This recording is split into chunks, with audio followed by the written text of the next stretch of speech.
Okay. Let's see what they look like. Wow. Orange and cranberry muffins. Yeah. Wow, they turned out better than I thought.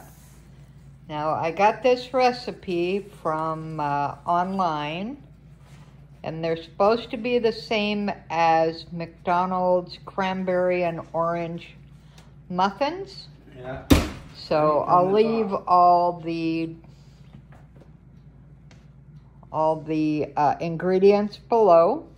Thanks for watching. Susan from Srstyle. And we'll let you know how they taste. They smell really good. How do they look, honey? Well, they look great. Wow, they look better than we thought. Yeah, they're soft. They're not hard in the rock. They're good. Let's try one. All right, let's try it. All right, we gotta turn the timer off. All right, so you want to let it cool, or you want to just dive in? Oh, no, you let it cool down.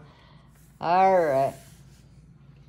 Until next time, thanks for watching. Susan from Srstyle with the senior point of view. Have a great day, guys. Thanks for watching. Bye now.